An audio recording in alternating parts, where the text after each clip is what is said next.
Bem-vindos ao Conceito Podcast. Iremos abordar um tema que impacta muitas vidas, o câncer. Comigo na bancada, Boni. Oi, gente, todo mundo bem? Estou aqui mais uma vez, a convite da Sônia.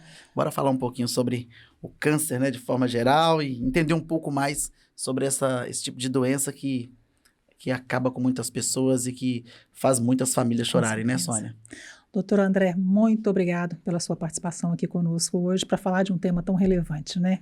Eu agradeço demais o convite, eu estou sempre muito aberto a participar desses programas, né, desse formato, que a gente possa conversar com mais tranquilidade, sobretudo para informar a população, né?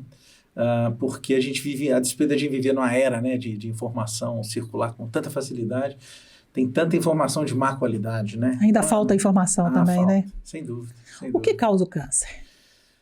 A gente tem uma série de fatores de risco que vai causar o câncer. O câncer é uma doença genética, né? Como outras doenças genéticas, quer dizer, o arcabouço principal do nosso corpo, aquela característica principal, ou aquela estrutura principal que vai dar a característica de todos nós, por exemplo, a cor do seu cabelo, o feitio do rosto e tudo mais, isso tudo está encarregado, até traço de personalidade e tudo mais, isso tudo está armazenado no material genético, no nosso DNA, né? Então, o câncer é basicamente uma doença dessa molécula do DNA. Nesse DNA há um código em que tudo que é funcional no seu organismo está ali descrito, né? Olha, a perda de algumas dessas características, ou o defeito de alguma dessas características bioquímicas, vamos dizer, que estão armazenadas no DNA, que é uma biblioteca, na verdade, né? O DNA ele funciona virtualmente como uma biblioteca, ou como um software, vamos dizer assim. Tem a parte do software, que é a parte do programa do computador, e a parte da estrutura do computador. Então, há características de DNA que vão coordenar a maneira com a qual os seus cerca de 60 trilhões de células, que são mais ou menos o número de células que cada adulto, em torno de 70 quilos, vai ter, ele coordena o funcionamento dessas células. Então, há um déficit estrutural desse DNA, em que o chamado código genético é alterado na produção de proteínas bem específicas que vão ter funções bem específicas. E, em particular, uma das funções, dentre outras, que vai ser alterada é a função que coordena a multiplicação dessas células, né? E como que se dá? Quer dizer, por que as células se multiplicam? Vamos imaginar, por exemplo, que você sofre um corte, por exemplo, no braço, você tem uma perda de tecido ali, né? Há um sangramento. Então, no momento que você perde o tecido ali, células dos tecidos que ficaram, vamos dizer assim, das beiradas ali do corte, elas sofrem um estímulo para que haja um crescimento, para que aquele corte se feche, não é? Então, o nosso sistema imunológico vai produzir um monte uma série de substâncias que vão culminar, afinal de contas, com a cicatrização daquele tecido. Então, ali há, por exemplo, um estímulo para que células que estejam ali na beirada daquela ferida passem-se a multiplicar de modo a preencher aquele lugar. Muito bem.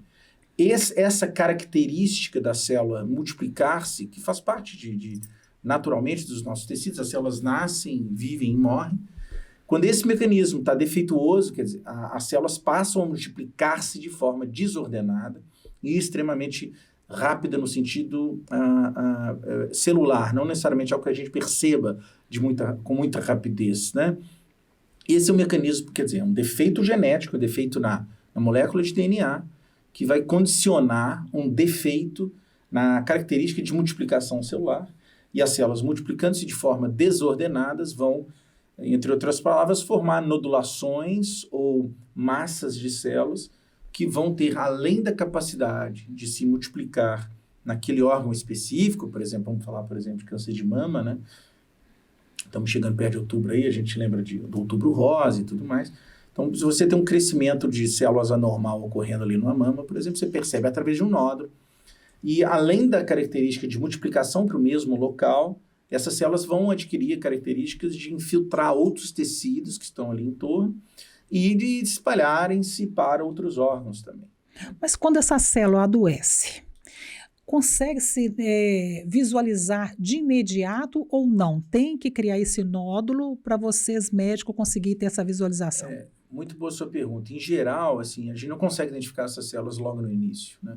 Eu imagino que a gente falando de um médio prazo, vamos colocar 50 anos, ou de longo prazo, a gente vai conseguir determinar de forma, vamos dizer assim, em massa, quer dizer, para um grande número de pessoas, se há ou não células já cancerígenas, mesmo antes das pessoas apresentarem algum tipo de nódulo, né? Essa tecnologia já existe, a gente já lança a mão dessa tecnologia para tratar, por exemplo, alguns pacientes com câncer de pulmão, a gente chama de biópsia líquida, né? No Brasil já tem? Assim, a gente já faz. Aqui em Valadares, eu tenho pacientes que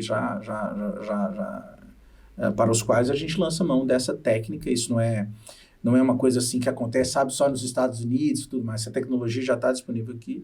Então, você consegue determinar em determinados contextos, né, para não entrar tantos detalhes assim, mas em determinados contextos, você consegue, por meio de uma amostra de sangue, determinar se há uma célula cancerígena ou trechos de células cancerígenas circulantes já. Muito bem, isso é um contexto em particular. Então, eu acredito que dentro de um prazo de médio ou longo prazo é possível que isso ocorra. No entanto, com a tecnologia que a gente tem hoje, a gente sabe assim, o momento que... Vamos pegar a noção das proporções, assim, né?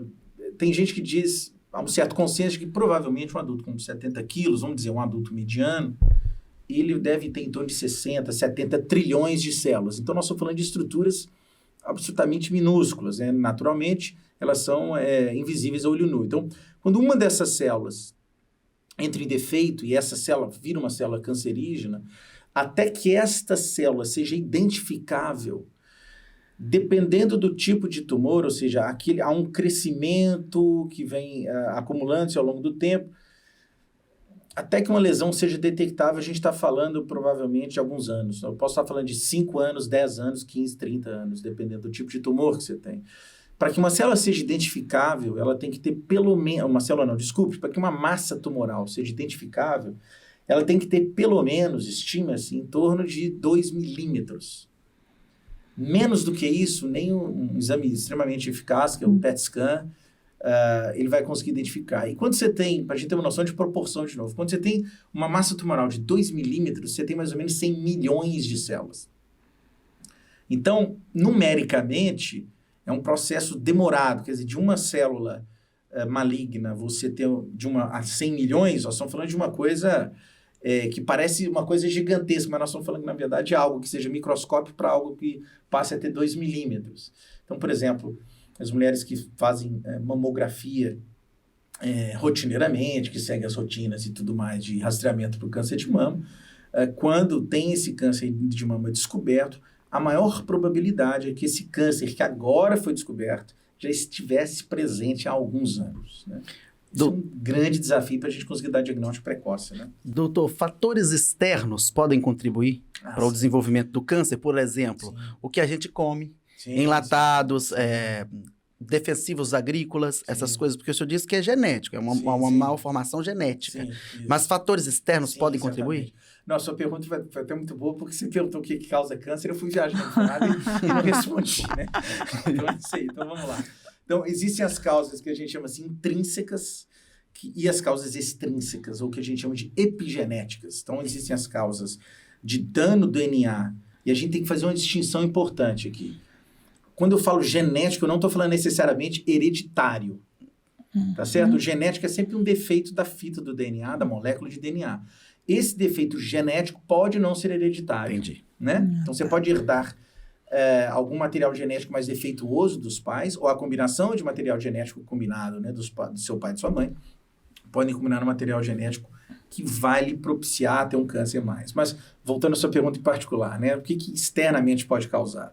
Então, o que a gente sabe claramente? O tabagismo é um péssimo hábito, quer dizer, o cigarro tem milhares, a fumaça do cigarro tem milhares de substâncias. Entre elas, a gente tem algumas dezenas, aí, 40, 60 substâncias que são carcinógenas. Então, a gente fala que isso é uma alteração epigenética, é um estímulo externo, quer dizer, a inalação da fumaça, que vai causar um estrago a essas células, as células do epitélio do pulmão, né, por exemplo, e esse acúmulo de defeitos vai culminar com o surgimento de uma célula neoplásica maligna. Além do cigarro, como se diz, por exemplo, alimentos mal condicionados, muito provavelmente tem uma relação muito clara, sobretudo com um risco mais aumentado por desenvolvimento de câncer de pulmão, por exemplo. Câncer gástrico, câncer de estômago, né? Câncer de pulmão não. Então, a qualidade alimentar, nesse sentido de armazenamento, a qualidade com que se armazena o alimento, é um fator de risco, você armazena mal, em más condições. Uma alimentação, por exemplo, que não seja aquela alimentação mediterrânea, que é a melhor meditação, que é a melhor alimentação, aquela que você come muitas frutas, muitos vegetais, mais carne branca, pouca carne vermelha. Esta é uma dieta protetora, não só para o risco cardiovascular, que se protege o seu coração e eventos cardiovasculares, mas você também diminui o risco de desenvolvimento de câncer também. Então, a gente falou de cigarro, de alimentação de forma mais geral, né? Bebida. Bebida, sem dúvida. Qualquer consumo de álcool que seja repetido, ele vai aumentar o risco de câncer. Né? O que é ser repetido? Esse é um hábito, né? Então, todos os dias. Pessoa cachaceira, ele tá falando da pessoa cachaceira, entendeu? É porque ele é muito polido, então, repetitiva, a pessoa cachaceira. A pessoa cachaceira. Então, você pode ter aqueles grandes cachaceiros, os cachaceiros, assim, mais discretos. Né? A relação é a seguinte, a variável é contínua. Então, provavelmente, qualquer consumo de álcool vai aumentar proporcionalmente o risco de desenvolvimento de câncer. E aí tem uma pegadinha que é o seguinte, o consumo de álcool moderado, vamos dizer, uma dose por dia, por exemplo, de vinho, mesmo de cerveja, a questão é o álcool aqui, ela vai proteger a pessoa de eventos cardiovasculares. Veja que contrassenso interessante. Mas ela vai aumentar o risco de câncer. Então, o álcool é um fator protetor cardiovascular. Agora, cuidado, os grandes cachaceiros do canal 11 com vara curta. Não estou falando aqui, olha, eu vi lá no programa, o doutor André falou que eu posso entrar na cachaça aqui, vou me proteger. Tem um limite para tudo, né? Mas então, qualquer consumo de álcool vai aumentar. Se você é aquele atleta de final de semana do álcool, né? Que não é um grande cachaceiro, provavelmente você está aumentando pouco, você está se expondo relativamente pouco ali, né? Agora, se você tem um hábito diário de bebida alcoólica, você provavelmente está aumentando o risco do desenvolvimento de câncer, sem dúvida alguma, né? Fora isso, algumas infecções, né? Por exemplo, hepatites, por exemplo, né? As hepatites virais, por exemplo, hepatite B e hepatite C são fatores de risco, por exemplo, para um câncer primário do fígado chamado hepatocarcinoma, né? Então, boa parte dos hepatocarcinomas é um câncer que nasce no fígado, né? Que vá para o fígado, e ele vai nascer por causa da exposição ao vírus, né? A cirrose é um câncer?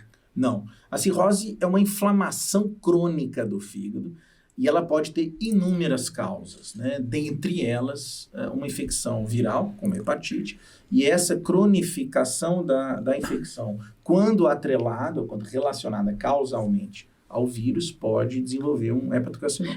Tem gente que fala, eu bebo porque o fígado regenera, entendeu? É o único órgão que regenera, né, doutor? Bom, não, assim, deixa eu ver, você está fazendo pergunta difícil. Mas o fígado certamente não é o único órgão que regenera, porque, assim, vamos definir os termos aqui, né? Quando você se corta, por exemplo, e ali se fecha, isso é uma regeneração. É uma regeneração. Né? Mas eu entendo naturalmente o que você está falando, né? Se você pode fazer, por exemplo, as grandes cirurgias de fígado, que você tira boa parte, talvez muito mais da maior parte do órgão, e a pessoa consegue viver, porque há uma regeneração, né? Sim, está certo. Mas as pessoas abusam do conceito, né? Com essa falácia. Isso aí. Eu falo porque eu gosto de ver esses vídeos na internet de cirurgia de fígado. Cirurgia em si eu gosto de ver. Eu acho interessante. Tem vários vídeos na internet. Né? É muito interessante. Doutor, quando uma pessoa chega aí a um consultório, eu imagino que elas vão cheias de medo e de incertezas do que vão encontrar ali, né? Deve ser um momento muito difícil, até para vocês que estão acostumados no dia a dia a dar um diagnóstico, né? Certamente. Tem vários momentos difíceis, né? Quando a gente está lidando com essa doença, naturalmente. Mas talvez um dos momentos mais emblematicamente difíceis seja aquele momento inicial, né? O momento em que a pessoa, quer dizer, vê o nome dela lá num papel, e nesse mesmo papel em que é o nome dela, tem lá escrito embaixo, né? Um carcinoma, um câncer de alguma espécie, né? E por meio daquilo que a gente sabe, né? Grosso modo, leigamente, quer dizer, a pessoa, nesse momento, ela já, mesmo que ela não vá ter uma doença incurável, boa parte das vezes a gente consegue curar inúmeros casos, mas o susto, né? Tá ali. Então, a pessoa já enfrenta, por assim dizer, nesse momento inicial, um luto, vamos dizer assim, que pode ser realista ou não. Uhum. Boa parte das vezes não é realista, né? Então, esse primeiro momento no consultório, assim, eu dou aula na faculdade de medicina também, e a gente, acho que o nosso desafio, ele é duplo para a gente ser mais simplista, assim. Primeiro, o desafio técnico, né? Você ser bom médico, você ser uma boa médica, é uma tarefa muito árdua mesmo, isso não é brincadeira, né? Então, às vezes as coisas hoje no nosso mundo são meio vulgarizadas, não no sentido estrito do termo, no sentido mais amplo, no sentido de que a medicina é uma coisa muito séria, né?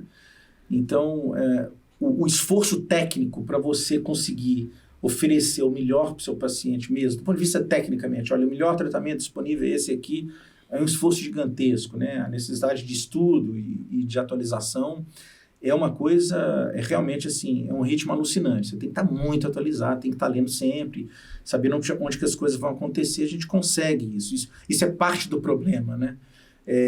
O que existe de informação médica que é de fato boa e o que é informação médica que é de má qualidade, porque existe isso também. Então, existe uma coisa que chama medicina baseada em evidências, né? Então, a medicina baseada em evidências, ela vai te dar um arcabouço principal sobre o qual você toma suas decisões. Primeiro desafio. Qual que é o segundo desafio? Você aliar essa exigência técnica, que é muito grande, ao atendimento humanizado, né? A pessoa, acho que é da mesma importância, né? A pessoa tem que estar, quando está olhando, né, tá diante do seu consultório, está diante de você no seu consultório, e ela te traz ali um momento de tanta fragilidade, né? Mesmo que não seja uma, né? Às vezes ela tem um câncer de pele, algo que seja facilmente curável, mas o susto ela já está passando, ela não vai saber, não é? Então, acho que parte da nossa tarefa como médicos né, não só os médicos naturalmente, mas estou falando sobre o meu ponto de vista, mas de todos nós médicos na área de saúde, né? É a gente realmente procurar mostrar, olhar no olho da pessoa e da forma mais humana, mais, vamos dizer, acolhedora, sem tratar a pessoa como uma pessoa incapaz de entender. Não, as pessoas, você vai fazer com que a pessoa entenda o contexto, você deve ser o mais franco possível, mas da forma mais humana possível, né? Eu oro muito para que eu, né, assim, possa fazer o melhor possível para o meu paciente nesses momentos mesmo, assim. Todo câncer é maligno? Todo câncer é maligno. Existem tumores benignos e tumores malignos. Todo tumor maligno é um câncer. Então, todo câncer é maligno. Agora, tem aqueles cânceres que têm maiores ou menores chances de desenvolver uma doença que vai, no final das contas, né, ceifar a vida de uma pessoa. Então, existem várias tumor situações. benigno, ele pode se transformar em um tumor maligno se a pessoa não cuidar? Existe, por exemplo, não necessariamente se não cuidar, mas assim, eu vou te dar um exemplo assim, câncer de cólon, por exemplo, né, um câncer do intestino grosso, né, um câncer que a gente tem muito bem mapeado o caminho dele, até a gente sabe muito bem, claramente, assim, quais são os defeitos celulares que ocorrem ao longo de todos esses anos até que a gente tenha o desenvolvimento de um câncer, né? Então, por exemplo, você tem lá o surgimento de algumas primeiras alterações, que está muito relacionado ao risco de câncer de cólon. Dietas, por exemplo, que são muito inflamatórias, né? A mesma dieta que a gente sabe que faz mal para o coração também faz mal para o cólon. Então, assim, quais são os problemas? As pessoas que comem muita carne, pessoas que comem, que são obesas, pessoas que não comem muitas frutas e vegetais, enfim. Eu já ouvi dizer que o trigo também, ele é meio inflamatório. Pão demais, coisa relacionada a trigo. Assim, é difícil você estabelecer, isso é um problema técnico difícil de resolver, se estabelecer se um alimento específico é um fator de risco do desenvolvimento do câncer. A gente tem sempre que trabalhar em tipos de dieta, é mais fácil. Porque se você fala de um alimento específico, você tem que isolar tantos fatores no entorno que é difícil você estabelecer uma relação causal concreta ou factível. Então, mais fácil a gente estabelecer tipos de dieta. Então, existem aqueles tipos de dieta que são mais saudáveis e aqueles tipos de dieta que são menos saudáveis. Então, no câncer de cólon, se você adota dietas pouco saudáveis ao longo de sua vida, então você começa, por exemplo, a ter um surgimento de uma lesão pré-maligna, por exemplo, um adenoma, que é um pequeno tumor que vai se formando, algumas alterações benignas e tal. E se você não adota bons hábitos, né? E eu estou falando até mesmo de exercício físico. Exercício físico é um excelente fator protetor contra o câncer e tal. Então, se você não adota esses bons hábitos, esse pólipo que surgiu ali, Quer dizer, ele está ali em forma de um tumor benigno ali, ele vai crescendo e você vai mantendo o estímulo ruim e novas mutações, novas variantes patogênicas ou mutações vão acumulando, e com o acúmulo dessas mutações é que surge o câncer aqui no final dessa história, né? Então, há sim maneiras com as quais você impedir ou diminuir esse processo, a ponto de que, em tese, ele possa até ser interrompido, né? Não tem como a gente dizer isso categoricamente, mas é bastante plausível a hipótese. É transmissível? Alguns cânceres são transmissíveis, porque alguns cânceres, quando o fator causal principal ou a causa principal do câncer for um vírus, por exemplo, o câncer de colo uterino é um vírus. Então, a maioria das pacientes que vai ter câncer de colo uterino desenvolve esse câncer de colo uterino em função da presença do HPV. Portanto, nesse caso em particular, a prevenção à doença sexualmente transmissível, a infecção pelo HPV, sobretudo as cepas 16 e 18, é a prevenção para o surgimento do câncer de colo. Eu não sabia. Eu não sabia que vírus causava câncer. Sim. E não só o vírus HPV, né? Como eu mencionei aqui, por exemplo, o vírus hepatite B, hepatite C, por exemplo, também estão implicados em processos carcinogênicos que vão combinar com câncer. Alguns vírus, como o Epstein-Barr, por exemplo, são citomegalovírus, são vírus que também estão relacionados, por exemplo, ao surgimento de alguns linfomas, por exemplo, né? Na maioria dos tratamentos, doutor, a gente percebe a queda de cabelo, né? Por que acontece isso? É porque o medicamento ele age diretamente naquelas células que se reproduzem rápido e o crescimento do nosso cabelo está ligado à reprodução rápida das células? É isso aí. Na maioria das vezes, assim, o que vai fazer que queda de cabelo ocorra é aquilo que a gente chama de quimioterapia clássica. Porque hoje em dia a gente tem vários tipos de tratamento, né? A gente tem, grosso modo, o quimioterápico, que todo mundo atribui, aquele em geral, não apenas, mas em geral, são aqueles remédios que vão ocasionar queda de cabelo, enjoo, não é? Eventualmente até vômito, diarreia e tudo mais, nem sempre, mas eles estão mais implicados nisso. E a gente tem outras classes, que a gente chama hoje em dia dos chamados, da chamada terapia alvo molecular, que é algo mais específica, mais elegante do ponto de vista de mecanismo de ação, e até imunoterapia, que também é muito, muito elegante no sentido de mecanismo de ação da droga e tudo mais, né? Mas é isso mesmo, os pacientes que são submetidos a alguns quimioterápicos clássicos, que a gente chama, eles vão em função do cabelo se multiplicar mais, das células ali se multiplicarem mais rapidamente, eles vão acabar sofrendo com isso e vai haver queda de cabelo. Mas nem toda quimioterapia ocasiona queda de cabelo. Agora uma pergunta, eu tô fazendo todas as perguntas, eu não tô aguentando, porque eu gosto de falar sobre esse tema, doutor. Essa pergunta talvez não seja a mais importante, mas é uma curiosidade que eu tenho com relação, por exemplo, depois que a pessoa faz o tratamento, eu já observei isso, algumas pessoas que tiveram câncer, elas foram tratadas, depois que houve a queda de cabelo, o cabelo cresceu enrolado. Há uma mudança genética que possibilita isso e ele cresce enrolado momentaneamente, depois ele fica liso, no caso daquelas pessoas que já têm o cabelo liso, entendeu? Isso Olha, essa pergunta é muito boa, eu vou te dizer para ela um categórico, não sei. Vou procurar é uma excelente pergunta. Mas o senhor já observou isso? Ocorre. Não com todos, mas é frequente.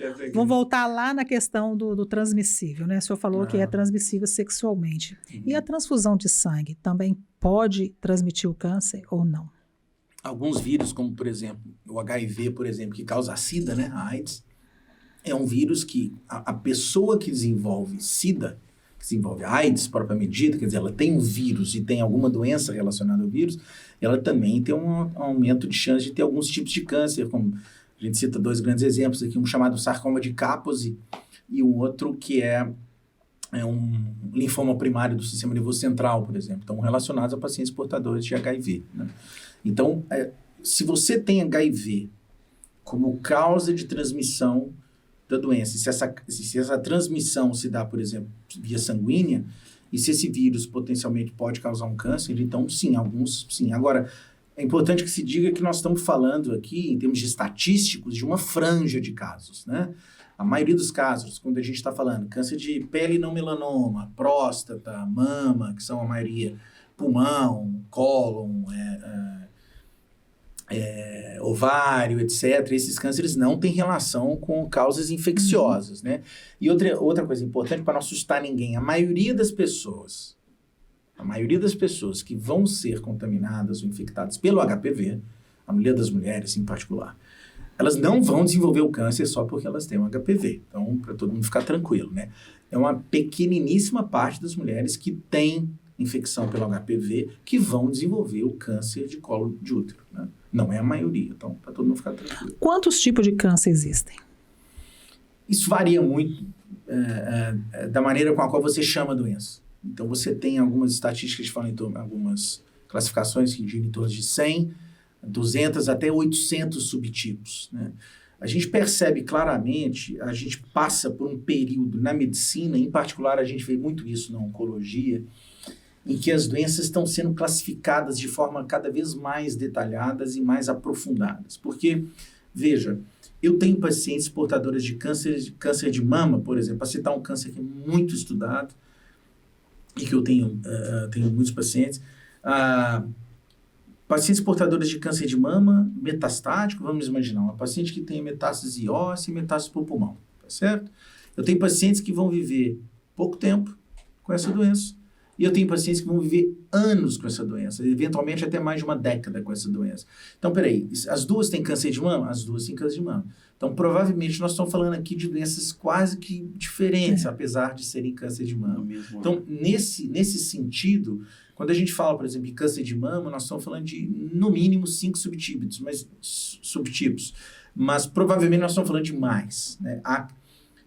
A oncologia não está ficando mais simples à medida que a gente estuda mais. A oncologia está ficando mais complicada a partir que a gente estuda mais.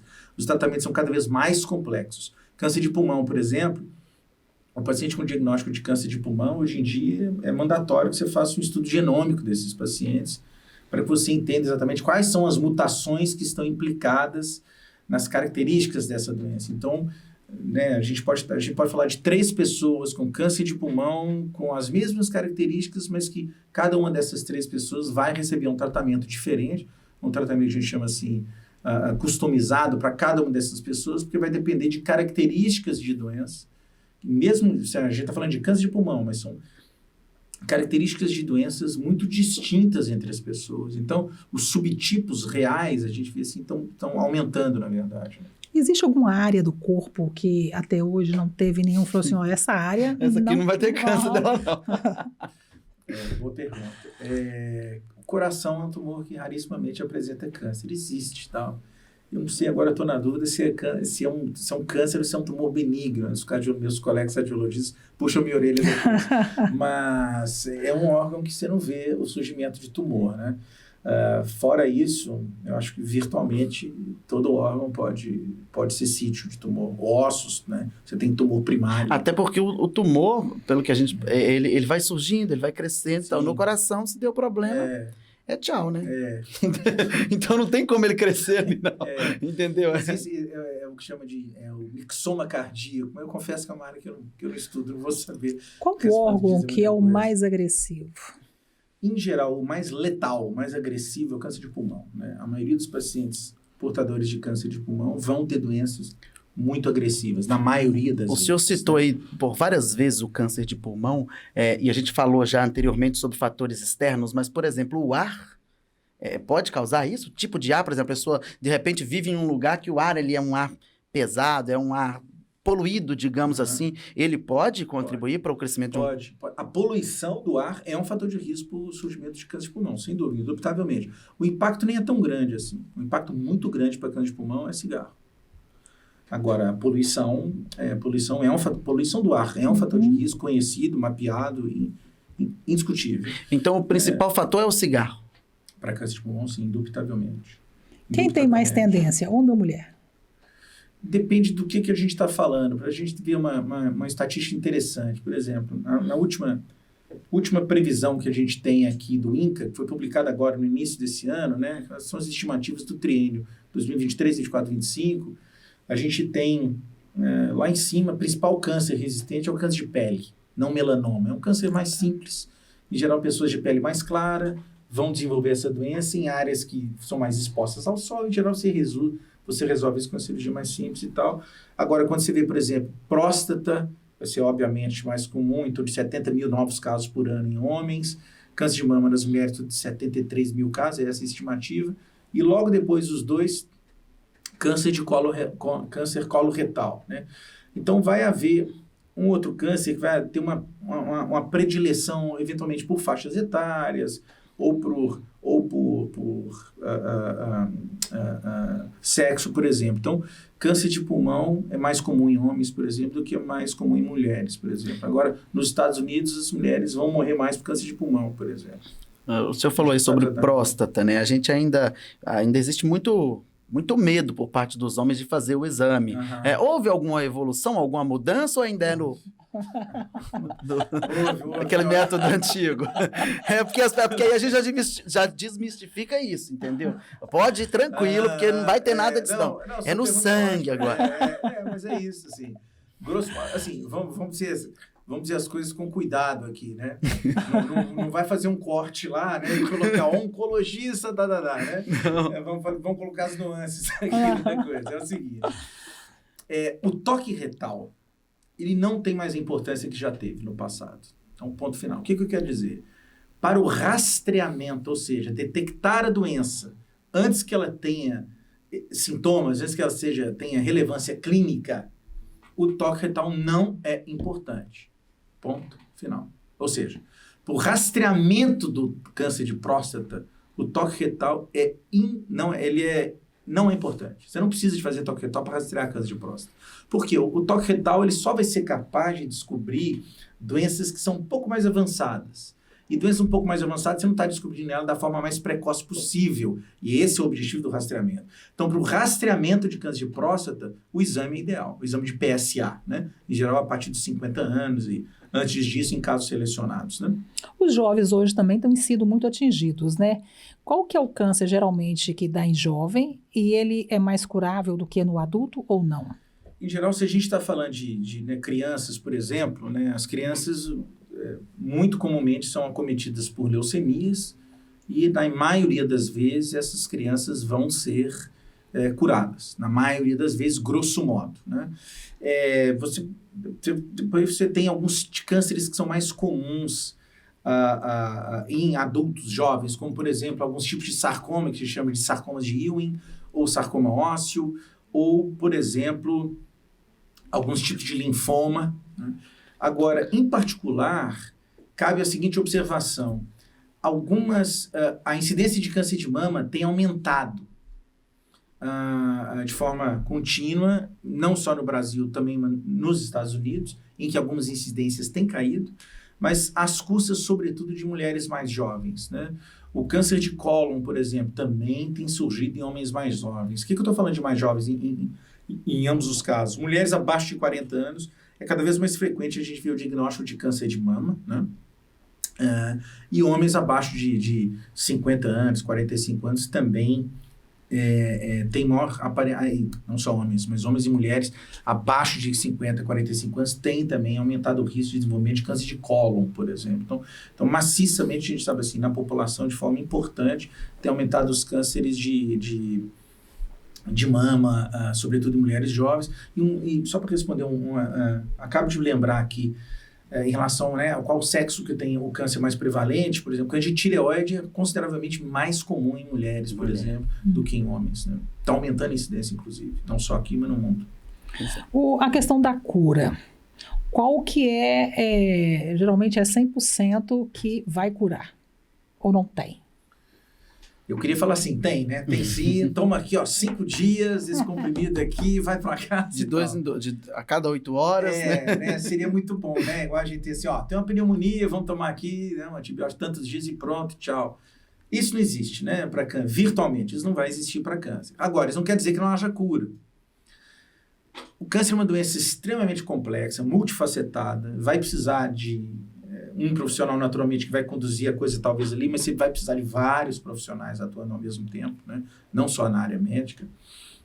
E quando a gente soma os esforços, a gente cura uma quantidade considerável de pacientes. Então a gente sabe, por exemplo, alguns casos de câncer que você de saída já sabia, você diz para a pessoa, né? Então, por exemplo, né, você está numa primeira consulta, a pessoa tem um câncer de mama muito precoce, muito inicial.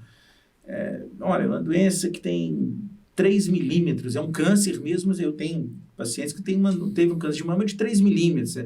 a chance dela estar curada, ou seja, da doença dela nunca mais retornar, é muito maior do que a chance da doença voltar. Então, se essa pessoa, esse caso em particular, é submetida a uma cirurgia, eventualmente faz ali uma hormonioterapia por algum tempo, a depender de cada caso, ela pode, sem dúvida alguma, curar-se da doença. Então, a chave, pode mesmo. Agora, a chave da questão é o seguinte: na maioria das vezes, eu não consigo dar uma resposta imediata para pessoas com segurança muito grande. A gente sempre vai dar a estatística, olha, as chances suas são boas ou más nesse sentido, né? Então, agora, com o tempo, a gente aplicando todas as técnicas que aquele determinado tratamento vai requerer, você consegue estimar mais ou menos, sim, as chances daquela pessoa estar livre, né, do câncer. Como a gente está aqui já há mais tempo, eu tenho pacientes, por exemplo, que eu faço controle anual dos pacientes, quer seja com câncer de mama, quer seja com câncer de próstata, são os mais comuns, ou câncer de intestino, colo, enfim, que elas vão todo ano lá para eu ganhar um presentinho, a gente fica conversando de outras coisas que é da doença e tudo mais.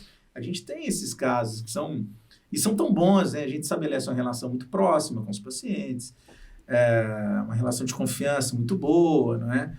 Tem, naturalmente, aqueles casos que são duros mesmo, né? Que, enfim. Há casos, doutor, em que foi descoberto o câncer na fase inicial, a pessoa, antes mesmo de iniciar o tratamento, ela mesma, o próprio organismo dela conseguiu vencer. O senhor falou aí, um câncer muito pequeno, foi detectado bem pequeno. A pessoa conseguir vencer, caso raro, em que a pessoa venceu sem medicação? Não, desconheço casos na literatura. Precisa de tratamento. A gente tem que tomar um cuidado muito, muito grande com aquilo que a gente... Aquilo, né? Você pega ali os best-sellers, por exemplo, de livros e tudo mais, ou vídeos no YouTube. A gente vai ver um monte de gente que não é especialista, se dizendo especialista. E dizendo, assim, certas coisas e certos mitos vão sendo criados. Coisas, né? Fantasiosas, né? Fantasiosas e tudo mais. Então, a sua pergunta acho que é muito boa, porque vai haver aquelas pessoas que vão acreditar nisso. Eu já tive, por exemplo, um paciente... E assim, triste a história, que é um paciente jovem, tinha um câncer de testículo metastático, uma doença altamente curável, mesmo quando está em fase mais avançada. Agora, esse jovem lá, esse rapaz, sei lá, tinha 30 e poucos anos, ele abandonou o tratamento porque ele foi viver numa comunidade em Goiás, de uma, né, cultura alternativa e tudo mais, e abandonou o tratamento. Quer dizer, ele apostou nesse tipo de... Uma medicina, tem um nome, tipo uma medicina meio que alternativa mesmo, uma coisa mais natureza e tal. Sabe, assim, e esse paciente voltou no meu consultório, eu lembro que quando ele, depois de alguns meses, ele volta extremamente grave, eu lembro que ele veio no consultório, eu internei e esse paciente faleceu pela doença, por uma doença que era curável. A grande crueldade, nesse caso em particular, foi isso. Então, a mensagem que precisa ser fixada aqui é que a pessoa deve ir ao médico, sem dúvida, ela deve detectar, procurar fazer os exames, se informar. Conversar, apertar o médico, sabe? No melhor sentido do termo, né? Procura saber, conversa, tira dúvida, aperta mesmo. E aí, doutor, né? Como é que é? Vou para lá, não vou? O que eu tenho que fazer? Essa conversa qualificada, né? Vamos dizer assim. Enfim, é super importante. Doutor, eu vou no seu consultório, não tenho familiares com câncer, nem nada, mas eu quero fazer um exame, eu quero saber. Existe um exame que eu faça, tipo, um exame de sangue vai detectar. Existe algum tipo de exame? Como rastreamento? Hoje, em lugar nenhum no mundo, isso existe como técnica de rastreamento, zero. Mas vai existir, muito provavelmente, em alguns anos, né? Agora, como eu disse, a gente pode fazer biópsia líquida, né, que você colhe, parece um nome, né, um negócio, né, sei lá, de ficção científica, mas não é. Você colhe o exame de sangue em qualquer laboratório aqui que tem um convênio, vai mandar para um determinado laboratório nos Estados Unidos, ele detecta isso e tudo mais, acabou. Isso é feito, tudo bem. Mas esse exame que a gente gostaria que existisse, né, igual, né, como se fosse vamos dizer assim, uma mamografia do corpo inteiro, né? Você vai lá e faz um exame do corpo inteiro. Tem um exame que tem um pouco que chama para si essa fantasia um pouco, vamos chamar de fantasia, assim, que é o PET scan, né? O PET scan é um exame que a gente precisa com frequência e ele realmente pode ver o corpo, vamos dizer, virtualmente o corpo todo, e ele detecta lesões que tomografias não vão detectar, ressonâncias não vão detectar e tudo mais. Então, ele é de muita utilidade na prática clínica. mas em pacientes que já têm um diagnóstico e tudo mais. Então, a gente não consegue ter um exame ainda que tenha a capacidade de detectar se você tem ou não. Isso vai acontecer. Talvez mais precoce do que a gente imagina. Mas, então, O que é precoce? Para a gente é humano, né? Não, para eles, a medicina eu acho que algumas décadas, assim, ainda. A tecnologia já existe, com certeza, né? Com certeza. Mas, provavelmente, nós vamos estar falando de um exame de sangue. Provavelmente não é nem exame de imagem, não. Você consegue detectar no sangue trechos de DNA de célula tumoral circulante, né? A gente faz isso para câncer de pulmão, em tratamento, né?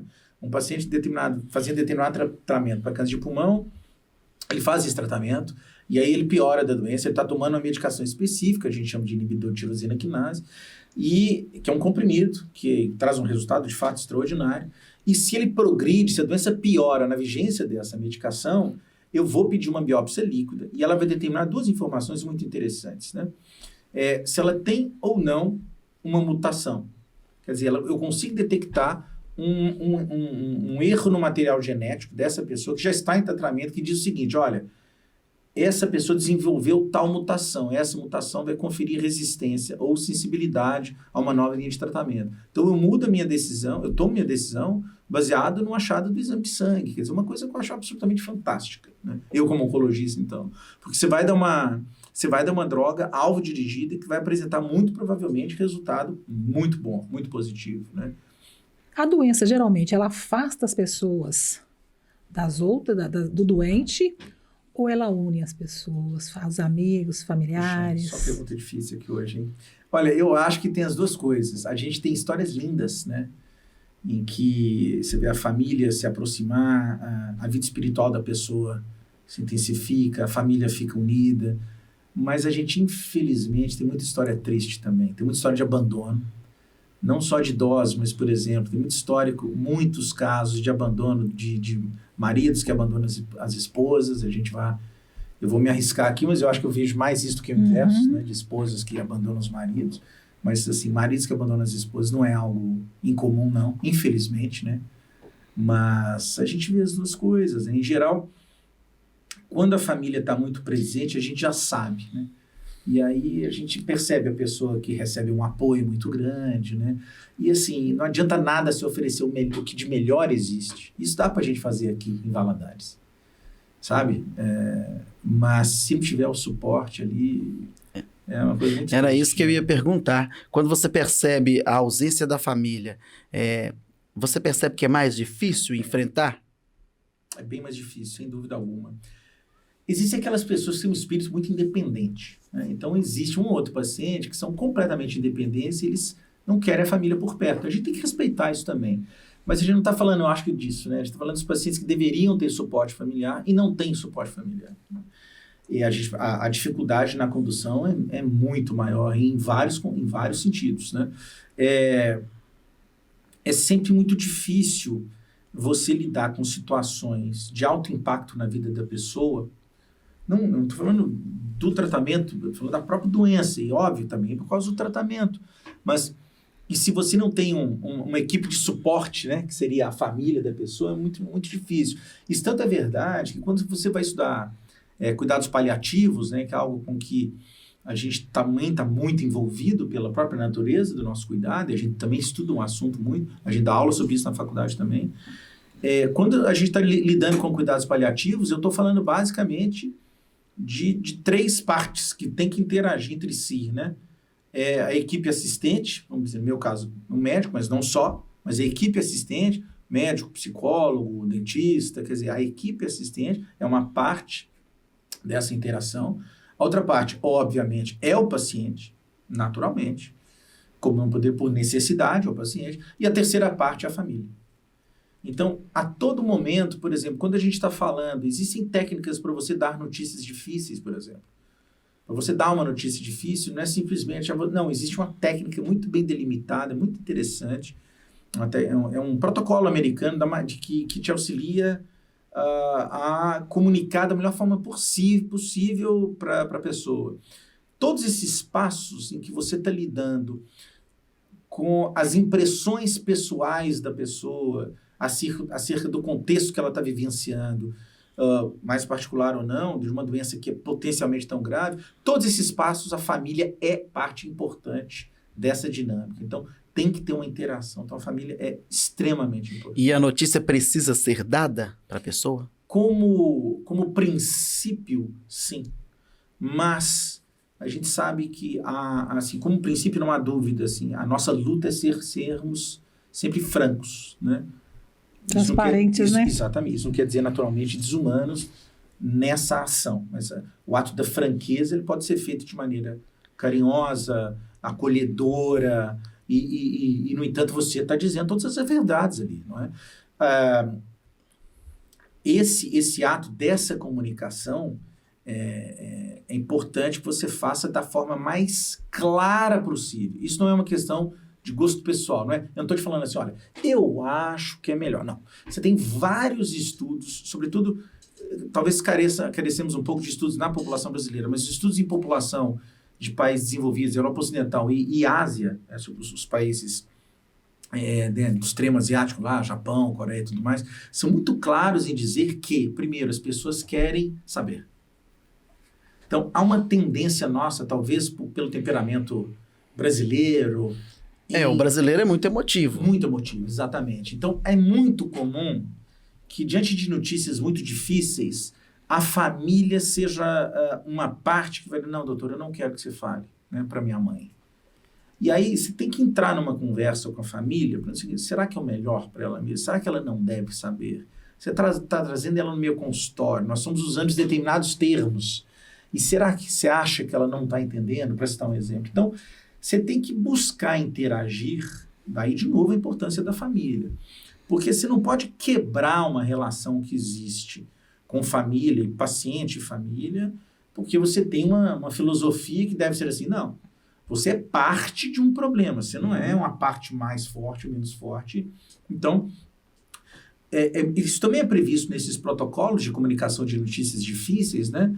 É que se há um consenso entre equipe assistente e família, de que a pessoa não tem estrutura para suportar determinadas notícias, você tem que encontrar a maneira mais sutil possível de entregando esse contexto para a pessoa. Mas ela precisa saber. Como princípio, sim. Agora, como princípio, quer dizer que na prática as coisas, às vezes, são diferentes. Depende do grau também, né, que está, né? Não, certamente, né? Então, assim, há situações, doutor, eu não quero que você conte nada. Eu falo, não, mas espera, nós temos aqui uma boa notícia para dar, é só boa notícia. Então, vamos devagar, a gente precisa de enfrentar. Então, eu acho que é importante que você demonstre para a pessoa, olha só, eu estou com vocês nesse processo. Nós vamos tomar essa decisão juntos. É importante que a pessoa estabeleça um vínculo com você, né? Então, ela entra no consultório, você não vai necessariamente ficar falando só do câncer, só da doença, né? Mas e aí, né? Você passeou, onde você foi? Poxa, adoro aquela cidade. Quer dizer, a gente tem que tentar tornar esse processo o mais natural possível para a pessoa. É um desafio imenso, porque às vezes as coisas têm que ser ditas e não são notícias fáceis, né? Mas eu acho que assim, sabe? Se você está bem intencionado, se você está olhando no olho da pessoa, se você, sabe, segura na mão dela e fala assim, olha, eu estou junto aqui, nós estamos juntos, é difícil, mas a gente tem um passo, tem um caminho para percorrer. Olha, vou te mostrar o caminho. Isso, tem muitos estudos mostrando isso com muita clareza também. Não é uma questão de opinião. É isso que eu acho interessante. O que eu estou falando é óbvio que tem, naturalmente, muito da minha experiência, naturalmente. Mas há muito de ciência nisso que eu estou falando. Então, quando você faz a revelação de uma notícia difícil e você, no momento seguinte, você já coloca um plano, as pessoas já sentem alívio só nessa... Não é minha opinião, tem estudos mostrando isso com muita clareza. Então, eu acho assim, é você seguir isso, né? Assim, você pedir o Espírito Santo que te ilumine ali na hora e vambora que nós estamos juntos na briga, né? Acho que, pelo menos pelo que o senhor falou aí, é porque a pessoa, ela sabe que está numa situação ruim, mas ela sabe que você tem um plano. Peraí, não está de tudo ruim, não. Então, eu tenho uma chancezinha aqui. Já que não tem outro jeito, eu estou numa situação ruim, mas ele tem um plano, vamos seguir. Isso é importante, isso é importantíssimo. Importantíssimo. E, de novo, são dados científicos, não é... o André acha isso. Não, isso é um dado científico. Né? Mas o paciente não quer ser tratado. Não quer. É respeitar? Sem dúvida. Ela vai brigar comigo, dependendo do contexto. Eu brigo com ela no melhor sentido, que eu quero dizer, né? Não, peraí, quem foi que falou que você tem que tomar essa decisão agora? Não, volta amanhã e tal, volta tal dia, nós vamos conversar. Então, assim, eu respeito ao máximo. Eu tive um exemplo recente disso, de uma pessoa, eu tive um primeiro contato, ela já falou comigo, não quero tratar. Estava internada aqui no hospital. Não quero tratar. Eu falei, mas você que falou que nós vamos tratar? Eu falei, nada. Quer dizer, então, a gente tem que ter Mas ela muito falou jeito. que não queria tratar, doutor, com base num gosto pessoal ou com base em alguma crença? Foi com base na experiência pessoal de outras fases de tratamento pelas quais ela passou. Então ela já teve outro tipo de câncer? Isso, exatamente. E ela teve um outro câncer e ela, quando ela viu, ela falou assim, não quero tratar, que eu já sei como é que é. Eu falei, não sabe nada, não faz nada. Mas ela não está viva? Quer dizer exato. que o último tratamento deu certo. Exatamente. Então, assim, várias maneiras que você pode lançar a mão para você tentar demover a pessoa desse tipo de atitude. Agora, vai haver algumas atitudes que eu vou até concordar. Falar, olha, a senhora tem razão, acho que daqui para frente a ciência não mostra nenhum benefício para nenhuma das coisas que a gente for oferecer para a senhora. Ou o senhor, né? Você está o exemplo aí. Se a senhora de fato não quer receber nenhum tipo de tratamento, sei lá, quimioterapia, imunoterapia, se ela se convenceu, ou melhor, se eu não conseguir convencê-la de que o tratamento vai ser melhor para ela, mesmo eu mostrando os melhores resultados, as melhores possibilidades, eu tenho que acatar essa decisão e vou continuar sendo médico dessa pessoa o tempo inteiro. Existe um sintoma que você vê e fala, pai, está acontecendo isso comigo, eu tenho que correr logo para um médico para me olhar se é um câncer. Ou não tem nenhum sintoma aparente. E há casos em que o câncer parece ser silencioso, né, Sônia? Quando a pessoa descobre, já está no 3º grau. Aí tem assim, um sintoma, sabe? Assim, a gente tem que ir atrás das coisas, assim, procurar ter um pouco de malícia, no seguinte sentido, né? Eu tô com um machucadinho na pele aqui há 2 meses que eu coço, dá uma casquinha, eu coço, ele volta. Vai olhar isso, né? Então, é muito difícil de dizer sobre um sintoma em particular, né? A gente pode falar, não, tem sim, André. Não. Em particular tem exemplo, né? Um caroço na mama. Você está palpando esse caroço na mama, você não vai dizer assim, não, isso aqui não é nada. Não. Você está aí há 10 dias, 15 dias com esse carocinho, você vai procurar a sua mastologista, o seu ginecologista, né? Mas a gente estaria falando de vários sintomas. Então é melhor dizer para a pessoa assim, ser atenta ao próprio corpo. Se algum tipo de alteração, por mais que ela seja simples, né, uma coisa mais singela ali, não deixe de procurar. Né? Nós estamos falando, por exemplo, às vezes pele é muito comum, às vezes está com um machucadinho na pele que não cicatriza, por exemplo. Olha, pode ser um câncer de pele. Ou uma mancha escura na pele, que muito irregular, está crescendo. Será que isso é um melanoma, que é um tumor, né, de pele bastante agressivo e tudo mais? Pessoas, por exemplo, já fumam muito. Fumantes inveterados, que têm o pulmão todo estragadinho lá, provavelmente, e que de repente mudam o padrão. Ela tem um determinado padrão respiratório, de repente já começa a ter falta de ar, tem um pouco mais de tosse alterada. Então, a gente tem que ser atento, né? Eu acho que a gente deveria pegar quem tem plano de saúde, né?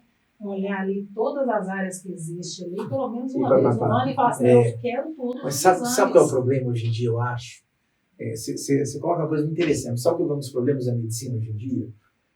Aquele médico clínico geral está acabando.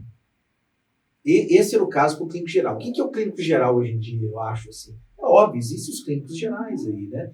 Esse é o papel do clínico geral. Eu morei na Alemanha uma época e tal, e lá tem a figura do Hausarzt, né, que é o médico de casa. Né? Então, é o médico de família. Essas figuras são extremamente importantes. A gente tinha que melhorar nosso sistema de saúde. Não estou falando de SUS, não. Estou falando de tudo. Não estou falando de plano. A gente tinha que melhorar nosso sistema. A gente tinha que voltar a nossa cultura para que o generalista é um médico de extrema importância, porque ele vai saber identificar essas situações, por exemplo, né? Então, isso é um problema, eu acho, que a medicina enfrenta hoje em dia, né? A medicina e a gente que paga plano também é um problema sério, né? Sim. Porque você vai no médico, aí eles te pedem uma limitação muito grande de exames. Se você vai num particular, isso já aconteceu algumas vezes comigo, a solicitação de exame ela é muito maior. Talvez aonde que os planos de saúde até deveriam pensar melhor sobre isso. Sim. Porque se eles pedissem um número maior de exames, eu não iria nenhum particular que vai me pedir exame ali que eu nunca já aconteceu comigo, que eu nunca fiz na minha vida. Aí eu vou fazer o exame aonde? Não, me mete. No plano de saúde. No plano de saúde. Então, o que acontece? Isso não é bom nem para o plano. Ele está pagando muito mais ainda. Mas aí cabe uma observação. 2 observações. A primeira observação. Existe o geriatra, tá certo? O geriatra é um excelente médico que faz isso muito bem. Então, eu acho que a população devia procurar mais o geriatra, que ele é o cara que vai fazer essa gestão. Primeira observação, né? E o próprio clínico geral também. Mas eu estou falando isso porque a gente tem bem menos clínicos gerais, vai ver lá do que cardiologistas, do que otorrinos, não é? Bom, e a segunda observação é a seguinte: não necessariamente aquele médico que vai lhe pedir muitos exames é o médico que está sabendo o que está fazendo. Não necessariamente. Às vezes você vai ter uma condição que você precisa de ter muitos exames solicitados. Então, às vezes o médico vai saber mais o que fazer pedindo menos. Mas ele tem que estudar, tem que saber o que faz. Só essa é a diferença. Então, não necessariamente Às vezes ele pede fazer mais. Exatamente. Precisamos se encontrar. Faz aqui. Aí você vai fazer para se encontrar, entendeu? É mais ou menos isso. Tem isso. Mas existe uma, assim, a gente tem que levar um monte de coisas em consideração, né? Imagina o seguinte: se cada paciente que entra no meu consultório, eu vou pedir, sei lá, vou dar um exemplo aqui, zinco. Cada paciente que entra, a probabilidade de que algum desses pacientes vai ter alguma alteração em zinco que vai requerer, para mim, no meu caso em particular, como oncologista, alguma atuação específica, é muito pequena. Não estou falando que está errado pedir zinco, não. Né? Vocês estão entendendo? Agora, isso vai ter um custo. Então, se eu aumento o custo, se eu peço exame, tem uma coisa que chama toxicidade financeira. Se eu saio pedindo exame à torta direita o tempo inteiro, e sendo que não vai haver uma função em particular para esse exame, eu encareço o plano de saúde. O que é o problema disso? Vai encarecer as mensalidades para todo mundo. Então o médico tem que saber. Tem horas, a gente tem que ter parcimônia na hora de pedir os exames, porque tem horas que o auditor liga para a gente e fala assim: que exame é esse que você está pedindo? Ou que tratamento é esse que você está pedindo? Eu falo: olha, é assim. Por que ele tem que ter essa preocupação? É natural que seja assim. Você tem que justificar. Olha, eu peço esse tratamento por causa da razão A mais B mais C, que justifica perfeitamente. Então, tudo bem. Então, não tem problema. Aquilo que for de alto custo, mas precisar de ser feito, vai ser feito. Tem que estar justificado, tem que estar muito claro. Porque senão a toxicidade financeira é algo que ocorre, que é muito grave nos Estados Unidos também. A medicina americana é extremamente cara e não é necessariamente melhor que a medicina europeia, por exemplo. Isso é um dado interessante. A medicina europeia é um pouco mais conservadora e não é menos resolutiva. Né? Doutor, as coisas vão evoluindo, vão mudando muito. Mas tem umas coisas que há muito tempo todo mundo fala que é o micro-ondas, né, Tony? Todo mundo tem medo do micro-ondas. E hoje em dia tem se falado também muito em colocar vasilha de comida em vasilha plástica, colocar no micro-ondas. Por que você me fala disso? Micro-ondas não tem dado que bota medo na gente, assim como não tem muitos dados, por exemplo, outra coisa, você mencionou, mas eu pensei celular, por exemplo, né? As ondas eletromagnéticas e tal, relacionando não com tumores cerebrais e tudo mais, por causa do tempo todo aqui nos ouvidos e tudo mais, também não há um dado desse em particular. Existe agora uma particularidade, eu não sou a pessoa ideal para falar isso, talvez um biomédico falaria melhor. Eu me esqueci, mas tem um composto em determinados plásticos que vai aumentar o risco, sim. Eu não vou saber mais. Acho que você tem que ter lá eu esqueci isso, não vou lembrar, eu não estudo muito. Tem que ter um plástico assim, que tem uma característica química a menos. Eu sinceramente não vou lembrar. As vasilhas são melhores. Elas passam por um certo crivo de qualidade. Porque se for levar a radiação em consideração, tá morto. Porque a onda tem todo canto aqui, de comunicação, celular, torre de comunicação. Exatamente. Isso é uma dúvida, mas não tem estudo que mostre isso, não. Agora, o plástico eu esqueci, tem lá mesmo. Não lembro mais. Doutor, os tratamentos, a quimioterapia, a radioterapia, cada um tem um sintoma diferente uma pessoa da outra ou não? Os sintomas são todos os mesmos? Assim, são a gente tem que expandir quando a gente fala assim, né? Quando a senhora coloca assim, ó, quimioterapia e radioterapia. Na verdade, a gente não fala mais quimioterapia, se fala terapia sistêmica. Por quê? A quimioterapia é um dos tipos, vamos chamar assim, de tratamentos sistêmicos. Então, eu tenho terapia alvo-molecular e imunoterapia também. Tem as duas coisas, né? Ou os 3 grandes grupos.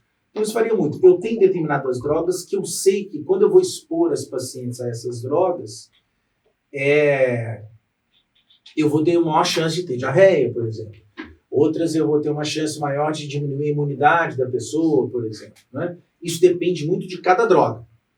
Agora, então, tem tratamentos que, na maioria das vezes, quando a pessoa vai começar um tratamento, com o que quer que seja, imunoterapia, alvo-molecular, ou quimioterapia, ou radioterapia, você vai informar para essas pessoas, olha, as chances de que tal tratamento, que a gente está começando agora, vão lhe trazer queda de cabelo de tantos por cento, diarreia de tantos por cento. Então,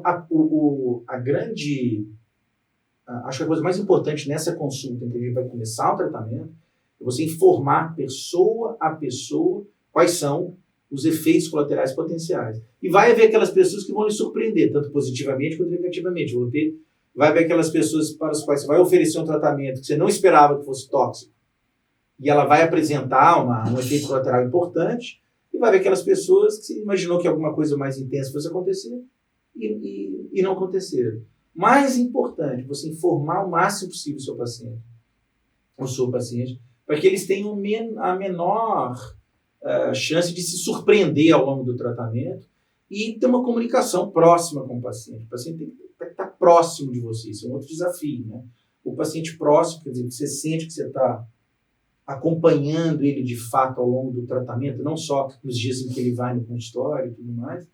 Isso é super importante para que a gente consiga conduzir esses tratamentos da forma menos intensa, menos assim, vai tirar menos possível a pessoa do normal da vida dela, né? Doutor, não sei se é porque a gente não tem esse problema, né, Boni? Parece Câncer, que não. parece Graças a Deus ainda não. ele conduz isso com tanta leveza, né? Com muita leveza. E realmente, A gente que não é da área, a gente fica meio desesperado. Quando você me falou, vamos falar sobre câncer, eu falei, ai meu Deus do céu, nós vamos falar sobre câncer, eu fiquei pensando assim. E até pouco tempo a gente gostava nem de falar isso. Sem dúvida. Não falava que é para não chamar energia ruim. Não falava o nome, não. Claro, sem dúvida. Não, hoje eu estou falando aqui porque todos nós estamos nesse bate-papo. Porque geralmente eu não falo. É impressionante. Não, né? assim, mesmo pra gente, assim, há dias em que eu chego em casa e é difícil, é muito difícil, mesmo. Mas, O segredo, então, doutor, é sempre estar ligado nas movimentações do corpo. Eu acho que não sim. tem aquela história, soprando Rodolfo de estrada de chão, tá na hora já de fazer uma coisa. Não é bem assim. É isso Pode aí. estar em gente jovem também. Pode, Então, todo mundo pode está suscetível a isso aí, tem que ficar de olho. eu acho que é ficar de olho e procurar se informar melhor, né? Genética, né? Exatamente, tem que se informar, a gente tem que procurar cada vez mais se informar melhor, né? Tomar cuidado com... Eu vejo YouTube direto, assisto muito vídeo de YouTube, estou dizendo isso, que não devemos assistir, mas a gente tem que ter um pouco mais de malícia ao ver o que está sendo publicado, né? Aquela pessoa, a turma do WhatsApp que manda aquele tanto de coisa de WhatsApp.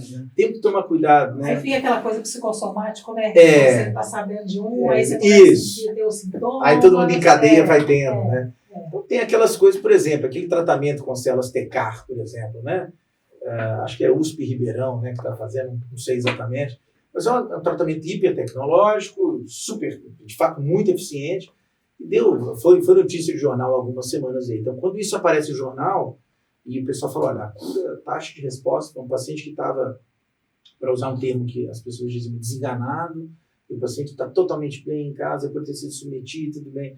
Quer dizer, aparece lá, e começa todo mundo a mandar no WhatsApp, né? E me mandam direto. E André, o que é isso aí e tal? Legal, é isso mesmo. Vai procurar conversar. Então, olha, esse tratamento realmente é um tratamento muito bom. Mas tem o que tem de bobagem aí, que é uma coisa impressionante. A gente tem que tomar cuidado com isso, né? Então, o que tem de bobagem que é disseminado aí, não é brincadeira.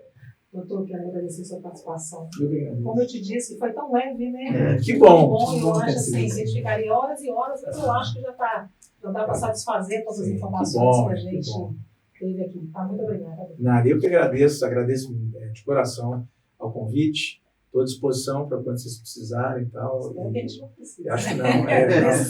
Vamos falar assim, se quiser papear de novo, pode chamar. Não tem problema, né? Mas é isso, eu agradeço mesmo de coração. Obrigada, Mônica, pela sua participação. Porque pode chamar quando precisar também, a gente está aqui para poder somar. Muito bem. Conceito Podcast. Se inscreva em nosso canal.